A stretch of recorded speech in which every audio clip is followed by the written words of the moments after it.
often struggle with completing the IELTS essay in 40 minutes or less? To begin, let's take a close look at the 5 most common scenarios that you're likely to get as part of the IELTS essay questions. So the first type of essay that we look at is the opinion essay, which is also commonly referred to as the agree or disagree question. Now, while the questions can be of 5 different types, there is one 4-step approach that answers to all the questions. If you're wondering how that looks in the form of a paragraph, right here you have it. No matter what the question type, every essay should follow a clear structure.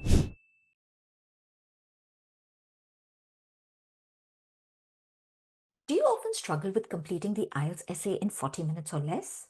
Rest assured, you're not alone. But being familiar with the structure can instantly boost your confidence, your writing speed, and eventually your writing score.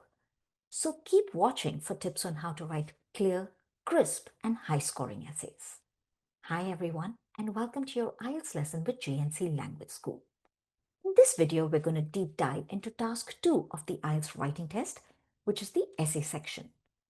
Please keep in mind that this part is worth twice as much as task 1, so it carries a significant amount of weight in your final writing score. For many, the real challenge is not coming up with ideas, but how to structure and express themselves in a clear and logical manner, and that too within a time span of 40 minutes or less. That's where this lesson is going to help you. Whether you're aiming for a band 7 or a band 9, this video will give you a step-by-step approach on how to generate ideas, organize your thoughts, present them in a logical sequence, and write confidently.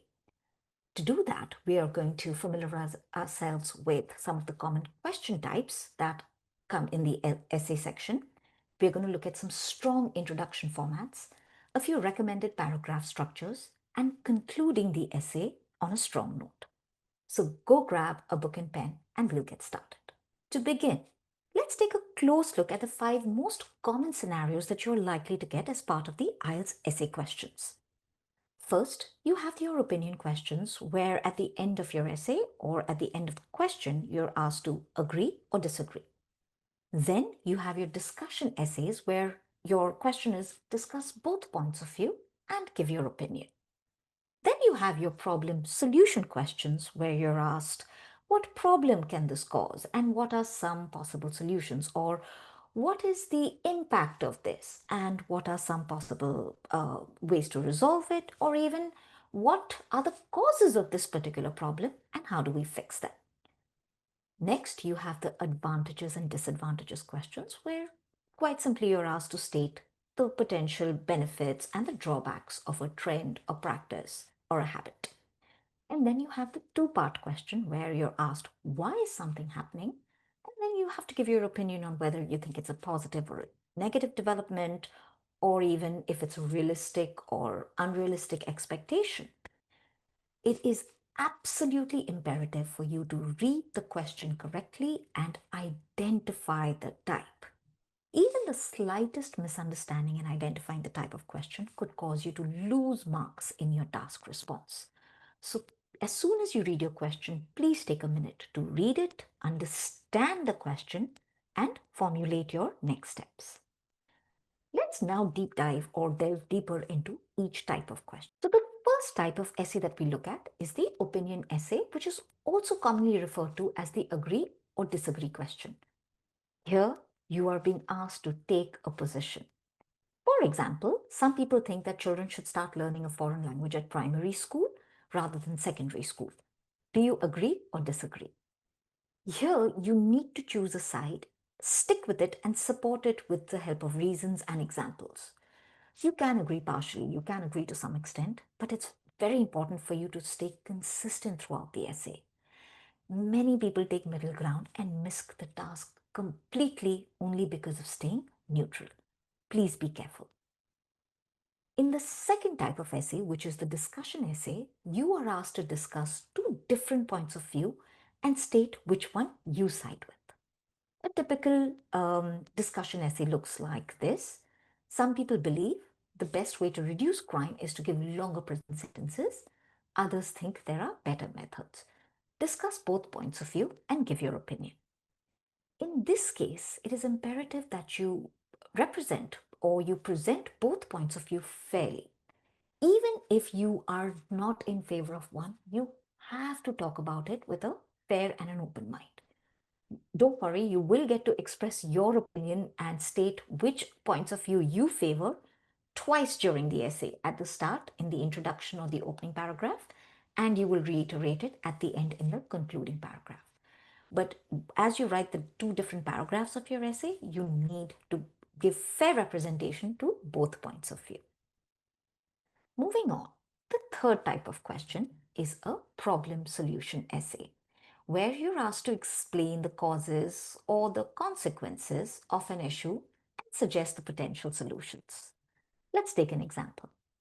In many cities, traffic congestion has become a major problem. What are the causes of this issue and what steps can be taken to resolve it? Now, as you can see, you're being asked to talk about the causes of traffic congestion and to put forth practical ways to solve this problem. Every point that you make in this essay should be well developed and supported with relevant examples. Moving on to the next type of question, your advantages and disadvantages question. So if you get this essay type, you are required to explore the positive and the negative side of a common trend, a development, or even a practice. For example, more people are working remotely. What are the advantages and disadvantages of this trend? With questions like these, you will need to dedicate one paragraph to the advantages or the benefits and one paragraph to the disadvantages of the drawbacks of this practice. And as you do so, you need to cite examples for each. At times, you may be asked to give your opinion whether one side outweighs the other, so please read the question very carefully. And finally, you have the two-part question where you get two completely open-ended questions and you are required to answer two different questions in one essay. Let's take an example.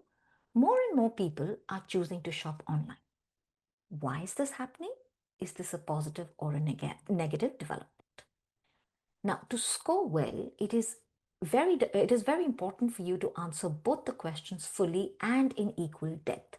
So what I mean by that is you can't just skim over the first part and then give your opinion, or pay more attention to the reasons why people are shopping online and then just write one or two sentences on your thought, whether it's positive or negative.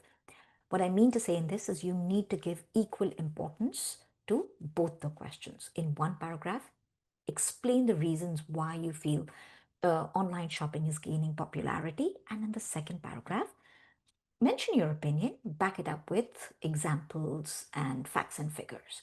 So that's how you will dedicate the two different paragraphs or the depth of your essay to a question like this. So now that you know what the 5 different types of common scenarios are: opinion, discussion, problem solution, advantages and disadvantages, and two-part questions, let's look at the proposed structure that I had promised you. Now, while the questions can be of 5 different types, there is one 4-step approach that answers to all the questions. This can work in any type of essay, regardless of what type of question you've been asked. So no matter what the question is, you can start with an introductory paragraph, which is about 50 words or so, where you set expectations of what the person is going to read in this essay. Then you have the first supporting paragraph, where you answer the first question or the first part of the question. The second supporting paragraph, where obviously you will either answer the second part of the question or you'll answer the second question. You may even have to give an opposing point of view, and I'll tell you in which instances in a short while. And then you will end with a strong conclusion where you will simply reiterate everything that you have said in your essay in a few simple sentences. Okay, so once again, regardless of the type of question you get, this approach works for all, and this is the approach you can follow in any type of essay. Now that you're familiar with the overall structure of your essay, I'm going to explain each part in detail, starting with the introduction. Remember that your first paragraph needs to be made up of 3 different statements, starting with the background statement, where you paraphrase the question in a detailed manner. This shows the reader or the evaluator that you have understood the question. So you need to paraphrase it correctly, accurately, and in a very detailed way. Next comes the thesis statement. Remember, in most cases, you're asked your point of view, you're asked to take a stand, you're asked to mention your position. In this part of your essay, in this part of your introductory statement, you will clearly indicate your position, your overall stand, or your overall response.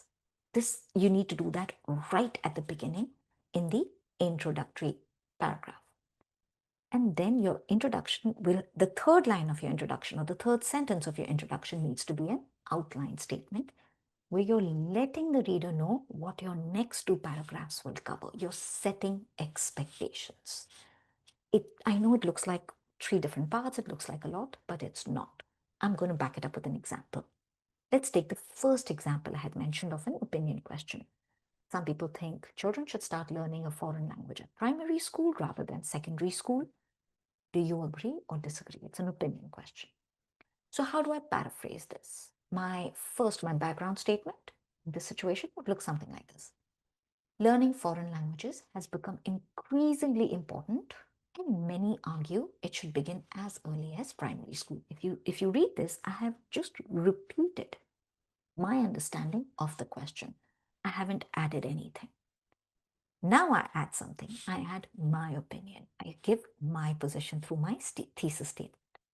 I believe that starting language education at a young age offers a number of cognitive and practical benefits. I'm not mentioning what they are. I'm just saying that they offer a lot of benefits. With this statement, I've made my stand very clear. I've let the reader know already in the second statement what my opinion is.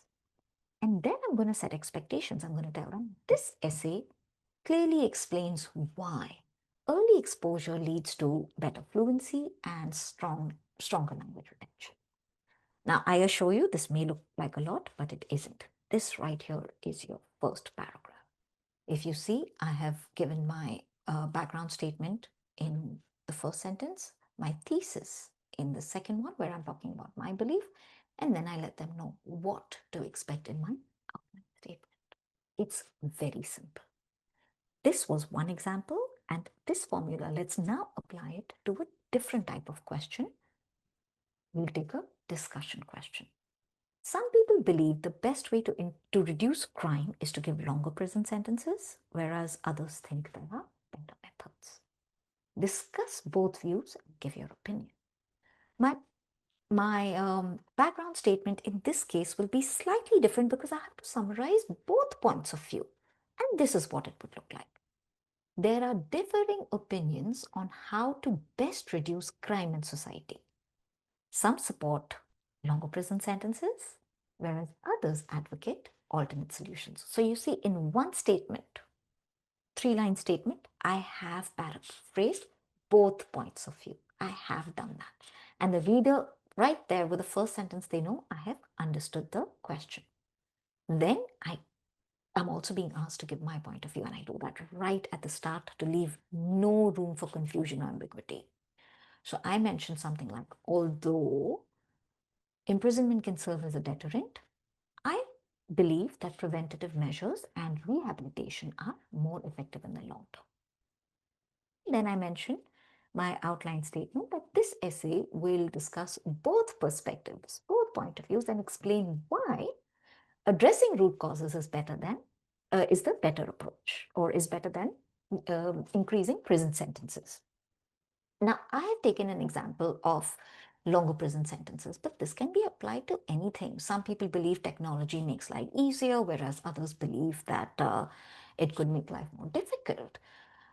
Discuss both points of views and give your opinion. So you can say, while a lot of people support the use of technology in professional and everyday life, there are others who believe that the increased use of technology could hamper life more than benefit it. So right there, I've paraphrased how some people are in favor, others are not. So then I give my thesis statement, which is along the lines of, Although there are a few disadvantages associated with technology, like loss of jobs, I believe that technology simplifies our lives in the long run. See, I haven't used a lot of fancy words. I haven't complicated anything. Within seconds, I could mention what I believe and why I believe that. And then I give my outline statement. This essay will touch upon both points of view and explain why technology is more beneficial for mankind than causing harm.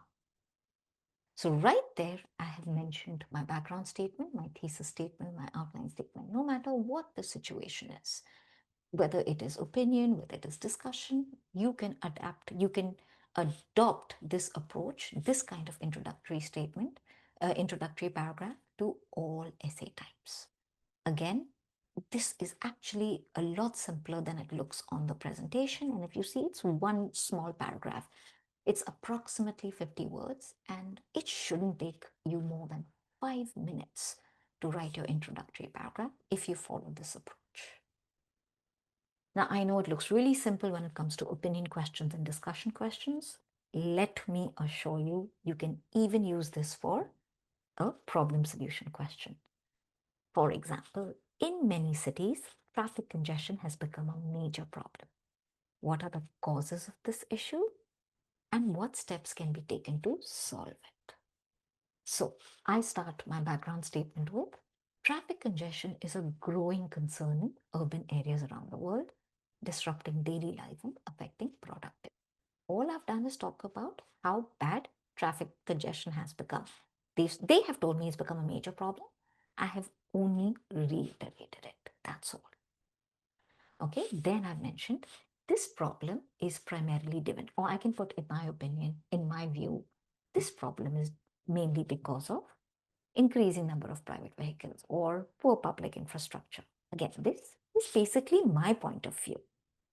And then I talk about my outline statement as to what to expect. So in this essay, I will explore the main causes of traffic, which they've asked me to do, and suggest practical solutions like investing in a better or a more efficient public system and carpooling. Okay? Once again, this is what your paragraph should look like. In many cities, traffic congestion has become a major problem. What are the causes and what steps can be taken? My answer is traffic congestion is a growing concern in urban areas around the world, disrupting daily life and affecting productivity. This problem is primarily driven by an increasing number of private vehicles and poor public transport infrastructure. In this essay, I will explore the main causes of traffic and suggest practical solutions like investing in a more efficient public transit system and carpooling. Right there. Okay, like I said, the advantage of following a structure like this, where you're paraphrasing, you're stating your opinion, and you are letting people know what's to come. Once you follow the structure, you don't really have to put a lot of thought at generating ideas in the introductory phase. It's just about letting people know you've understood the question, mentioning your stand, and letting them know what is going to come. This shouldn't take you more than 5 minutes. Okay, so once again, this is what introduction should look like. And at this point, I'd like you to pause the video, take the two examples for the advantages, disadvantages, and the two-part question that I mentioned above. Take that for example, try and write a nice, strong introduction for that. Time yourself, and if you're taking more than 5 minutes to do that, you need to keep practicing. Due to time constraints, at this point, I cannot give more examples for introduction, but keep watching our videos and I will cover the ideal introduction for the advantages, disadvantages question and the two-part questions too. So keep watching. But for now, please practice this and come back. So how did it go? Did you manage to write an introductory paragraph in 5 minutes or less? If not, keep practicing and I assure you it will get easier. You will get there. Also, feel free to send me your introductory paragraphs in the comments, along with the question type, of course, and I'll do my best to share some feedback with you. But now it's time to move on. After the introductory paragraph, what comes next is your two supporting paragraphs. This is the ideal recommended number. Do not write only one paragraph explaining everything, and you don't have to write paragraph after paragraph after paragraph to meet the word count. Two paragraphs, that's just about enough. Also, make sure that there's a theme, there is some logic to each paragraph. If you get an agree, disagree, or an opinion question, remember you have to take a position right at the start. And all you need to do after that is use both the paragraphs, paragraph one as well as the second supporting paragraph, to either agree with a question or disagree. I, I do not recommend partially agreeing with something or taking neutral ground, as it weakens your argument and completely dilutes your thesis. I have seen people score poorly only because they don't take a stand, they do not express their opinion, thereby missing the task completely. Please agree or disagree. In case you get a discussion question where you have to talk about two sides, use one paragraph for each point of view. Okay, the first one you can talk about the first point of view, use your second supporting paragraph to talk about the second point of view. In fact, this is the same approach you can follow for advantages, disadvantages. Now, people often ask me, should I first talk about the pros or first talk about the cons? It really doesn't matter. Yes, I would say follow the order given in the question. So if people say people are in favor of this, whereas others believe that, make sure your first supporting paragraph talks about this, the first point brought up in the question, and the second supporting paragraph supports the second point in the question. Of course, advantages, disadvantages. I've never seen them ask disadvantages and advantages. Always advantages comes first. So use the first paragraph to talk about advantages and the second paragraph to talk about disadvantages. It's always safe to follow the order that is given in the question. So feel free to do that and you can't go wrong. This also applies to problem and solution questions. Your first paragraph can be used for the problem, and your supporting paragraph is for the solutions that you need to propose. Again, when it comes to two-part questions, I'm sure by now you've understood. Your first paragraph, you will answer the first question, and you will use your second paragraph to either state your opinion or answer the second question. So it's really simple. It's just following that order, following the same order for any type of question. Two paragraphs, that's all that's required. And now that you know what the paragraphs should be themed on, what they should focus on, let's look at the format that each paragraph should follow. Okay, it's not just writing blindly or looking for ideas out of thin air. This is a very basic structure that you can use for any situation, any question. So, first, when you start your paragraph, introduce your argument. I'll back it up with examples. Don't worry, keep watching, I'll give you examples. But at first, introduce your argument. I say this because, or this is a common problem, or this is a trend that has been noticed very soon. Back your argument with an example. Okay, this can be a real life example. For example, when I was in school, or for example, the children of today, or for example, the children I see in the school that I teach.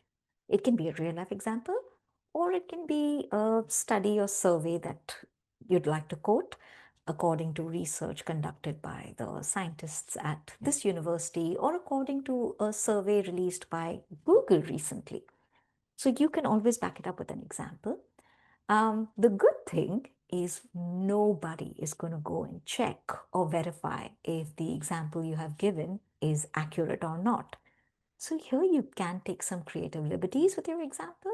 Of course, it's important that you don't go outrageous and you don't write something that's unbelievable, sorry. Then you need to explain how your example supports your argument. So show the relationship between your example and the main point by saying this shows that, this concludes that, with this we can deduce. Show that logical connector between the two. And in your final thought, that's like a paragraph summary. you're actually, it's like a mini summary just of that paragraph where you're showing, see, because of all of this supports the point that I had made in my first, in my thesis, or the point that I had said I would talk about in my outline statement. So right here, I have met the first expectation. Okay, tie this back in to your main to your introductory paragraph as well as your main question. I know you're a little confused. Don't worry, I'll back it up with an example. I'm taking the same example that I gave at the start for opinion. Some people think children should start learning a foreign language at primary school rather than secondary school. So my main point goes, many experts believe that. Okay? And then I'm backing it up with an example. For instance, studies show that. And it's really convenient, right? That the study came up to show that just the point I'm trying to make is true. There is no such study. I've made it up. If you're wondering how that looks in the form of a paragraph, right here you have it. Many experts believe that young children learn languages more easily than older students. For instance, studies show that children who begin learning a new language before the age of 10 are more likely to achieve native-like fluency. This is because young brains are more flexible, making it easier to absorb new sounds, vocabulary, and grammar patterns. And that's why starting early helps children build a strong foundation and become confident, fluent speakers in the long term. So this right here is my first paragraph. Okay. In the interest of time, I really cannot go into the second paragraph. But at this point, again, I'd like you to pause the video and I urge you to take a stab at writing the second paragraph on the same lines where you are agreeing with the fact that children should start language learning at an early age. There are thousands of reasons why this is a good thing, and I'll just give you a few right here. So using this as as a starting point, can you please try to write your second paragraph in 10 minutes or less? At this point, I request you to pause the video, give it a try, and come back and tell me how you did. So how did it go? Were you successful in completing the second paragraph in 10 minutes or less? If not, you know the drill. Keep practicing until you achieve your goal, and I promise you, you will get there. Also, in the interest of time, I can't really give more examples. I can't share more examples, but keep watching our future videos and I promise to touch upon more examples in the upcoming videos. In the meantime, feel free to send me your second paragraph along with a question if you've used a different one, and I'll do my best to give you feedback. Before I move on to the most important part of the essay, I'd like to just reiterate that this format, the main point, an example, an explanation, and a final thought, can be adapted to any type of paragraph, be it agreeing, disagreeing, opinion, advantages, disadvantages, problem, solution. Regardless of the type of question, you can use this format to answer just about any question. So all the best with your practice. And now I'm going to move on to what I already said was one of the most important parts of your essay. And it's really sad that a lot of people spend so much time in the introduction, the first paragraph, the second paragraph, maybe even more paragraphs, that they don't focus enough on the conclusion. And your conclusion is extremely important. It is your opportunity to end on a strong note. The way I gave you recommended formats to make your life easier, to use your time more effectively when you're writing the introduction, the first supporting paragraph, the second paragraph, I'm also going to give you a format for the conclusion. And here it is. Reinforce your argument, just restate the main idea of this essay. At this point, don't introduce anything new. The first statement, the first sentence of your conclusion will only reiterate what you have already said.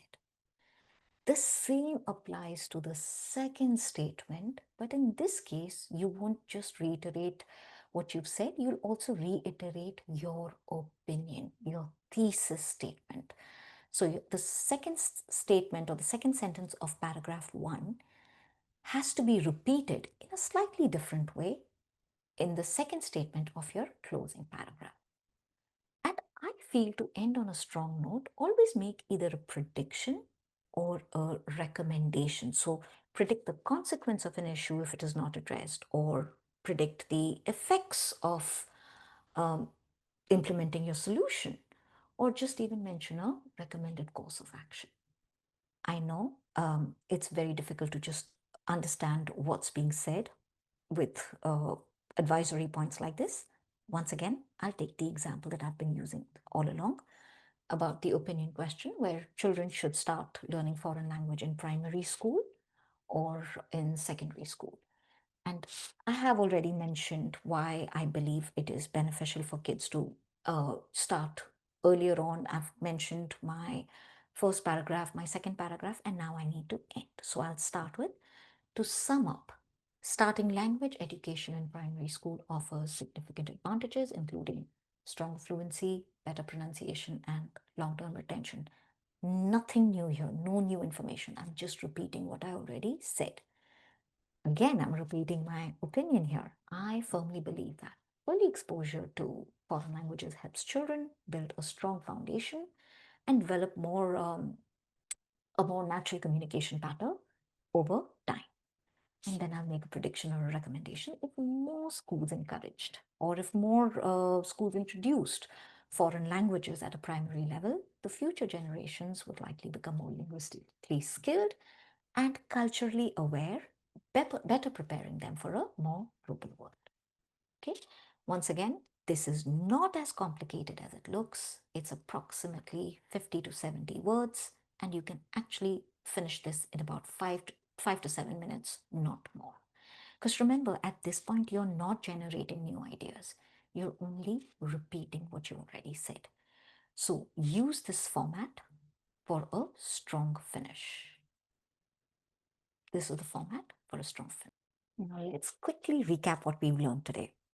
No matter what the question type, every essay should follow a clear structure. Start with an introduction, move on to two supporting paragraphs, and then end with a strong conclusion. Remember that your introduction needs to paraphrase your question, indicate your position or thesis, and through an outline statement, let the reader know what's coming next. In your first and your supporting paragraphs, depending on the question, the theme will change, but the format remains the same. Start with your argument, back your argument with an example, explain how this example reinstates your main point or your argument, and then connect this through a final thought to your original question or to the point you made in the introduction in the first paragraph. And then finally, once you've finished both your paragraphs, conclude on a strong note by summarizing your key arguments, repeating your opinion in slightly different words, and either making a prediction or a recommendation. So with this, we come to an end of this lesson, and I would love to hear your thoughts. If you found this video helpful, don't forget to like, subscribe, and share it with your friends. Comment below with any other IELTS topics that you'd like help with next, and I'll do my best to get to them. Meanwhile, don't forget to send me your introductory statements and supporting paragraph statements, or any other paragraphs that you'd like feedback on, and I'll do my best to get to them. With that, I wish you all the luck for preparation and keep watching for more lessons.